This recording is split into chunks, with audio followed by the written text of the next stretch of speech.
Okay. Hey y'all, it's Thomasina. Welcome back to my channel. So I finally have the time to sit down with you guys and do a New York City Q&A. I posted it in the community maybe like 3 weeks ago, telling you guys to ask me some questions about New York City.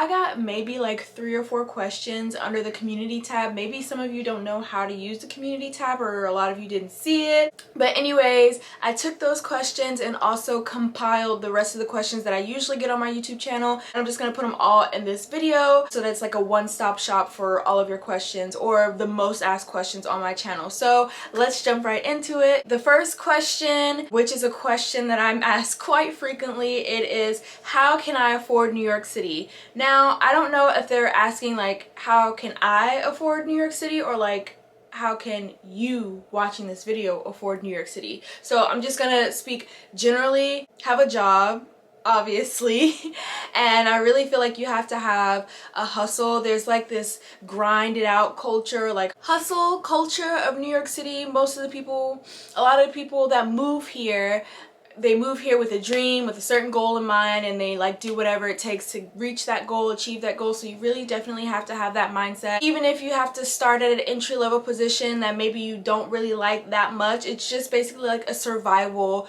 base job. It's a job you have just to like pay your bills while you pursue like other things on the side. If like maybe that's still not enough, get a side hustle. A lot of people started side hustles during the pandemic when they were just idle in their homes and had nothing else to do. Nannying is a big thing here in New York City. If you have the credentials and the experience, you just have to be smart with your money. In some of my videos, I think that I mentioned that I'm like cheap. I wouldn't even consider myself cheap. I am just smart with my money, and sometimes I can be a little bit frugal. And when I say be smart with your money, I mean, if you know you can't afford it, why are you going to the club and buying bottle service and buying tables every weekend if you know you can't afford it? Like, you don't want to try to like keep up with the Joneses up here, because that will put you in the hole real quick.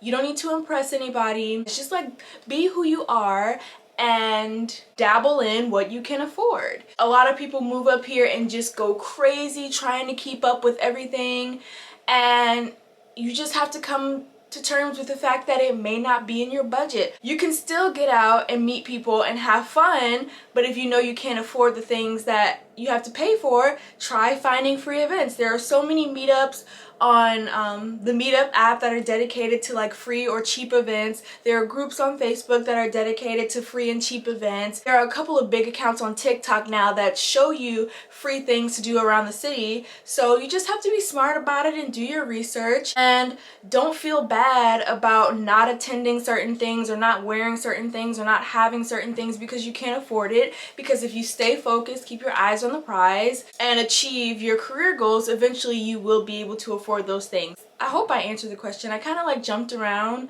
a few things, but like generally speaking, have a job or two, or like some side hustles, and like be smart with your money. Have a budget. There are apps like Every Dollar, or I think Mint is a budgeting app.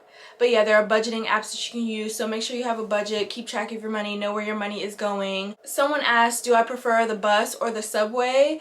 If you guys have been watching my videos for a while, you know I definitely prefer the subway. I take the bus maybe once every 2 or 3 months. It's really only if I have to, like if there's no like direct train service to wherever I need to be, and it's easier to get there via bus, I'll take the bus. But for the most part, I prefer the subway, only because with the bus schedule is so like wonky sometimes. The app will tell you that a bus is coming in like 2 minutes, and then you'll be standing at the bus stop for like 10 minutes with no bus in sight. So that's really annoying. And like, traffic is already really bad in the city, so sometimes you'll have cars that like park, like there's side street parking, but then you'll have cars that will like double park in the street, so like the bus can't get through, and so we'll be sitting there for like 10-15 minutes waiting for the owner of this vehicle to come move their car so that the bus can go through, and traffic will be backed up for miles, and that's so annoying. I feel like every time I've taken the bus, I've been late to wherever I was going, even if I left early.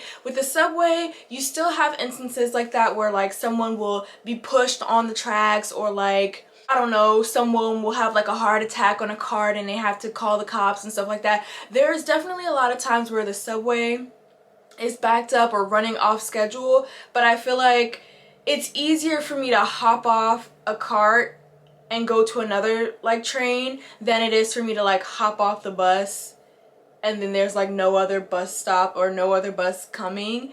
So I definitely prefer the subway. It's just easier. It's an easier commute.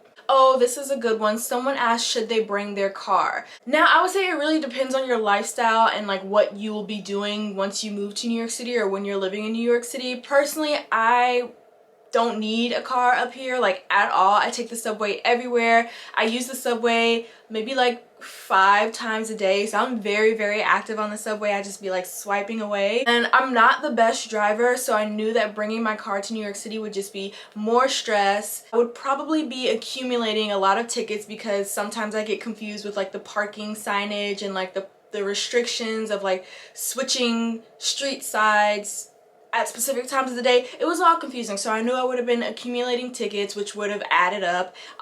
Car insurance, all that just would have been extra money that I would have to spend up here. But I think for the most part, if you're based in New York City, you really don't need a car because the subway system is just so intricate. You could really get anywhere. And then of course they have Ubers and taxis and stuff like that, which gets kind of pricey, but the option is available. And then you also have platforms like Zipcar, and there's another one, I think it starts with a V.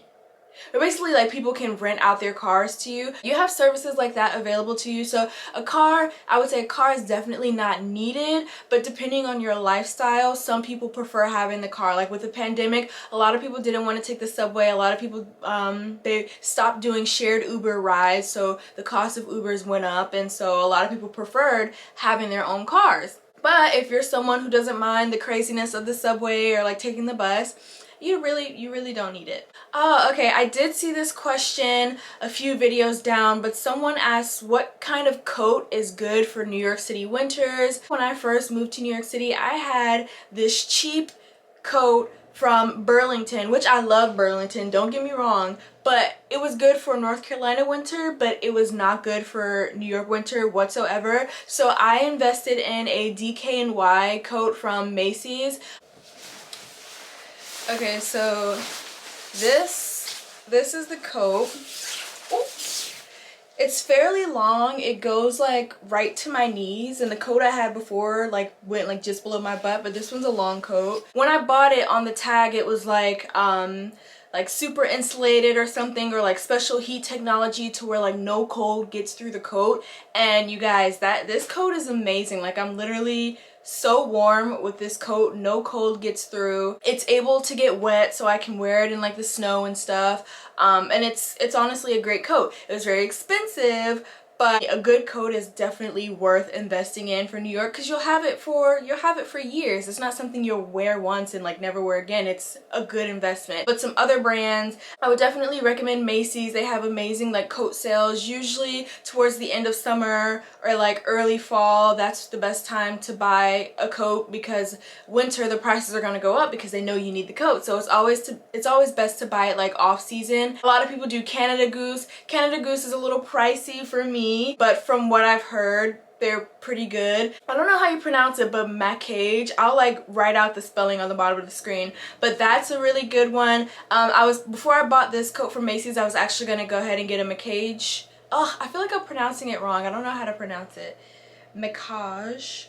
I'm looking up how to pronounce it because it's gonna bother me. I'm gonna be doing a Macage, a dolly jacket review. Okay. So she pronounced it Macage, which sounds pretty like expensive, which makes sense because they are really expensive coats. So we're gonna say Macage. But yeah, I was originally gonna get a Macage jacket before I got this coat, the DKNY one from Macy's, but I ended up finding this one before I bought that one. But if you're willing to pay that much for a coat, by all means go ahead and do it. It's a great investment and you'll, you know, wear it for years. Uniqlo in general, shopping for winter gear is amazing. They have a lot of like heat technology clothing, which basically like keeps you insulated. I'm not really sure how the heat technology works, but I just know it keeps you warm. So like gloves, scarves, hats, the under, like I have one right here. but like the undershirts and the tights and stuff like that. Uniqlo is well known for like just having great winter gear, and their coats are reasonably priced as well, so I would recommend them. Another question that I'm asked quite frequently is how to find a job in New York City. I literally have an entire video on my channel dedicated to this specific topic. It goes way more into detail, but just a vast overview within this video. My tip for you would be to go watch that video. But generally speaking, applying for jobs just like you would apply for jobs anywhere else, utilizing Indeed, LinkedIn, making sure your resume is always up to date, making sure your LinkedIn is up to date. People are definitely using LinkedIn a lot more these days, like literally as if it's like an Instagram or a Facebook. So definitely hone in on posting on LinkedIn. A lot of people are very secretive about when they need help, and I am definitely one of those people, but it helps to express your interests, express that you're looking for new work, express that maybe you're making a career transition, because you never know who you'll be talking to. You never know who knows somebody else that knows somebody else that knows somebody else that could offer you a job. So talk about your interests, talk about your skills. Don't be afraid to talk about yourself. Don't be afraid to brag about yourself. Sometimes going in person, walking into businesses and asking like, hey, are you hiring, helps, especially if you're looking for like bartending gigs or like serving or hosting gigs. It definitely helps to go in person to these restaurants and ask like, hey, are you hiring? Utilizing social media, utilizing hashtags, nowadays utilizing TikTok. There's so many opportunities out there. You just have to do your research and make sure you're seen, make sure your presence is known. That's like a general overview, but I would highly recommend checking out the video that I posted a while back. It's very detailed, and it's helped a lot of people thus far, at least from what I've seen in the comments. So and kind of stemming from that, in my community tab, when I asked you guys to send me questions for this video, one person asked if I had any tips on finding work in New York City as a photographer. And yes, I actually do. Social media is like your best friend. Utilize hashtags, hashtag Brooklyn photographers, hashtag New York City photographers, even hashtag Jersey City photographers. Because depending on what kind of photographer you are, people are going to be looking at those hashtags trying to find someone who does the kind of work that they're looking for. So if you have clients that are looking for photographers that do product shots, they're going to want to see that. If you have models that are looking for photographers to test with, they're going to want to see that. So definitely utilize the hashtags on social media. Don't be afraid to slide in the DMs of brands that you want to work with. Don't be afraid to slide in the DMs or send emails to agencies that you want to work with. Agencies oftentimes hire out photographers to test new models that they have on their board so that models can like build up their portfolio. So that's great work for you. If you do product shots, reach out to brands, reach out to restaurants if they need like photography for their food, for their website. Just reach out to people. Definitely utilize LinkedIn. If you have a specific brand in mind that you want to work with, try to find that contact on LinkedIn, reach out to them, message them, let them know what you do, show them your portfolio, and then they'll direct you to the right contact that you need to be in touch with. I would say as a photographer, it's super important for you to have a website. Instagram is great and TikTok is great, and utilizing social media to showcase your work is great, but I definitely would recommend having a website just because it's easier to separate the kind of work that you do. Like say for instance, if I'm a model and I'm looking for a photographer that does beauty photography, if I go to your Instagram and you have product shots and you have editorial shots and you have like nature photography and it's just like all over the place, like a big compilation of everything that you do, I'm not going to want to scroll through all that. But if you have a website and you have different categories like nature photography, beauty photography, editorial photography, product shots, it's going to be easier for potential clients to like see your work separated, if that makes sense. Even just going out to the bar and going out to different networking events and having your business card at the ready, because you never know who you'll meet, you never know who you'll be talking to, and like I said earlier, you'll never know if you could potentially meet somebody that knows somebody that knows somebody that would be interested in hiring you. So just put yourself out there, let people know what you do. This is probably one of my most asked questions since moving to New York City, simply because most of my videos I'm alone and I always talk about like loneliness and like not having any friends. In a joking way, mind you, but I think people take it seriously. I'm not like I don't feel sad about it. I just genuinely enjoy my own company. But the question is it as hard as they say to make friends in New York City? A year ago, my answer would have been completely different. A year ago, I would have said, yes, it's so hard. Like, people just keep to themselves. People just keep to their own, like, circles, and they don't let other people in, and blah, blah, blah, gatekeeping and all that good stuff. But now that I've been here a little longer and I've been going to networking events and putting myself out there and like socializing more, I realized that it's actually not that hard to make those like surface level, like acquaintance type of relationships and connections. But as far as like a deeper rooted, like intimate friendship, I think those are a little bit harder to find, and you have to work a little extra to find those kinds of relationships. As far as like surface level acquaintances, those are so easy. Just put yourself out there, go to networking events. I feel like people just, if you have an inviting personality and an inviting like appearance, people will literally just come like strike up a conversation with you out of nowhere. And so because people are so willing to do that, I find it easier to make those kinds of connections in New York City as opposed to like North Carolina. Like nobody really would come up to me in North Carolina, but in New York, like everybody's just like whatever. It's like a free-for-all. If you're like me, I'm very, very picky when it comes to who I allow in like my intimate friendship circle. I've literally had the same 3 best friends for like most of my life, and so it's harder for me to make those kinds of connections. But if you're not as picky as me, then it may come easier to you. But you really have to do the work and put yourself out there. You can't expect to make these friendships if you're sitting in your home watching Netflix all day every day after work. Like, you have to put yourself out there. You have to go to events. You have to, you know, be outside.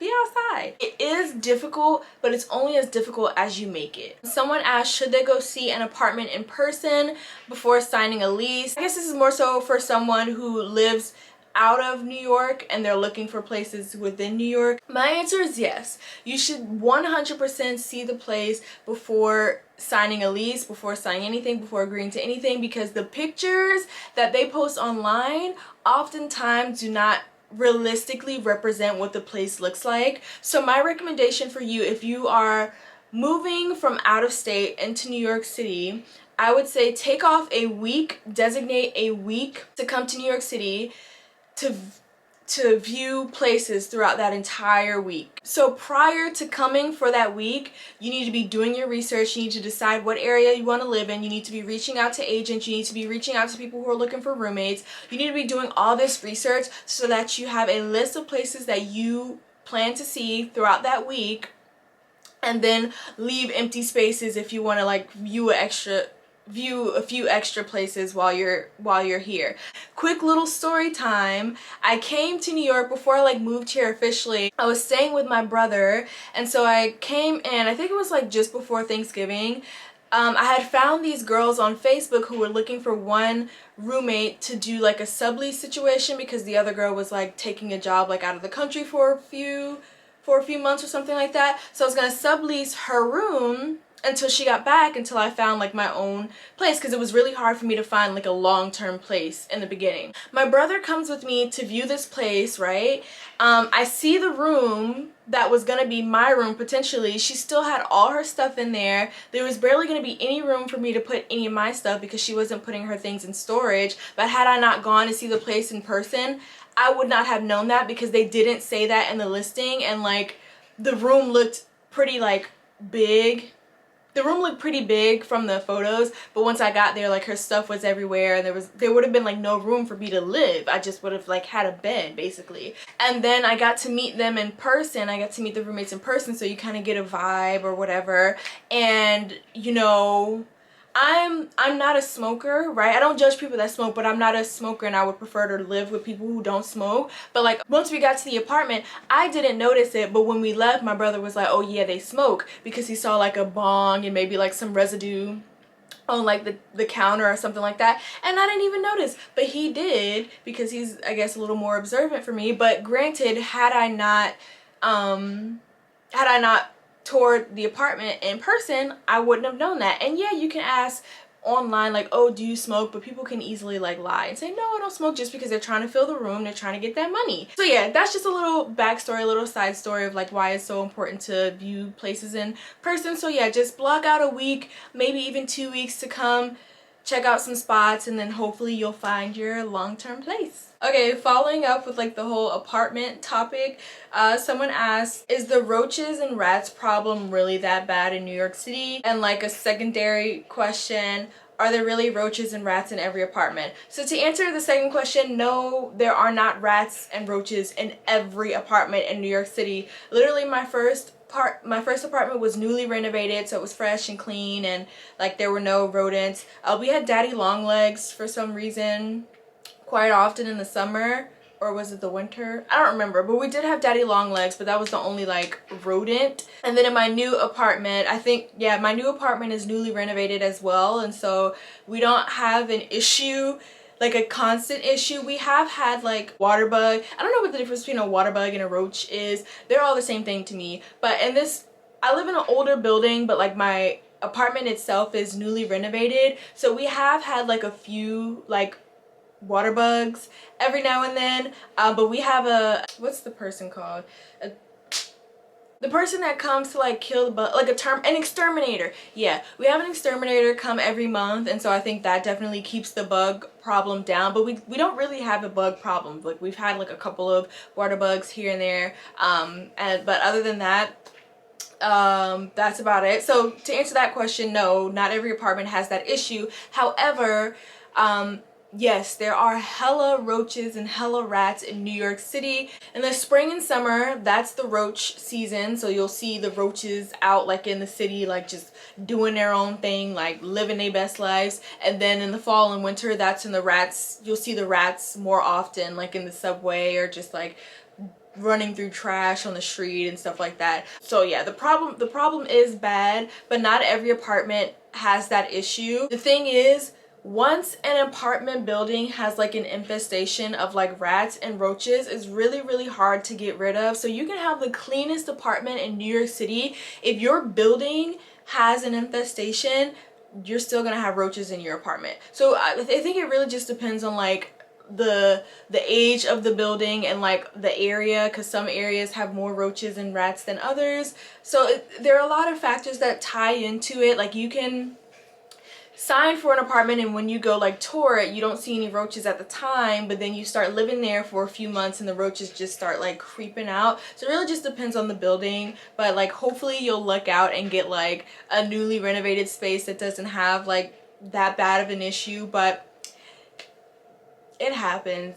Okay, and my last question is probably the most asked question ever. I usually get it in my Instagram DMs, like people usually DM me on Instagram and ask me this question, but they always either ask like, how do I like living in New York City, or should they move to New York City? But they always like ask those two things in like one question. To answer the first part of the question, how do I like living in New York City? I absolutely love living in New York City, but me loving living in New York City doesn't mean that you're gonna love living in New York City. So asking me that question is not the biggest helper and should not be a big factor in whether or not you decide to move to New York City, because like, who am I? Why does it matter if I like living in New York City or not? If I tell you, no, I absolutely hate living in New York City, like don't move here, don't pursue your dreams, like it's awful, nobody achieves their dreams, you're gonna be broke the entire time. If I responded to you in that way, would that stop you from moving to New York City and pursuing your dreams if that's why you're moving here? I'm happy to help y'all, but I don't feel like my response to that question would really like be helpful. Second part of the question, should you move to New York City? It's completely up to you. So you have to consider a few things. What are your goals? What is your reasoning for wanting to move to New York City? Did you see a really cool TikTok or YouTube video that made New York seem like the most amazing place ever and now you want to live in New York? Or do you have this big dream of becoming a supermodel and you know that New York City is the fashion capital of the US and you know this is where you can make your dreams come true? Why can you make it in New York City as opposed to any other state in the US, or as opposed to any other country? What makes New York stand out? So once you figure out your why, and once you realize that New York City is the place, this is where you have to be to achieve what you're trying to achieve, once you've already established that, then you have to think about, am I financially ready to make this move to New York City? Or even like mentally, am I mentally prepared? So am I mentally and financially prepared to make this move to New York City? Because you can move to New York City dead broke with no savings or anything like that, but you're definitely going to struggle, and it's going to be a little bit harder for you than other people who have saved and prepared for this move. So ask yourself, are you financially capable of moving to New York City, finding a job, finding an apartment, paying all those startup costs to like set up shop in New York City? Are you prepared to do that? Then I think the answer will be pretty clear for yourself. There is a dialogue and a narrative that New Yorkers live this very hard, stressful life, and while that is true for a large population of New York City, it doesn't have to be true for you. And I get the comment on some of my YouTube videos that I romanticize New York, or I see other people on TikTok commenting on TikTok or saying they're glorifying New York and romanticizing New York, and New York is not that great, it's just struggle after struggle after struggle. And I'm like, why are you upset with someone for enjoying the life that they've created for themselves here in New York City? Like, you can't get angry. You can't get angry for people for doing that. Because if you desire to move to New York City and you're making these plans to make this move, be smart about your decision making. Be smart about your money. Be smart about your planning. Do your research so that you can set yourself up to live a happy, romanticized, glorified life in New York City. Like, you don't have to struggle. It doesn't have to be hard for you. But yeah, that's it for this New York City Q&A. I wish you guys had asked me more questions in the community tab, because I had to do work and like scroll through my YouTube comments to figure out like, oh, what are people asking me the most, and like compile it into one thing. Y'all made me work for this video. So when I ask you guys like what you want to see, what you want to know, please let me know, because I'll be happy to make a video on it to help you guys in any way that I can, because I'm just this helpful person. It's what I do. It's in my nature. Although the questions were kind of like all over the place, I hope that it was helpful. I hope you gained something from this video. So if you guys found this video helpful, be sure to give it a big thumbs up and subscribe to my channel for more New York City tips. I'll see you in the next video. Bye!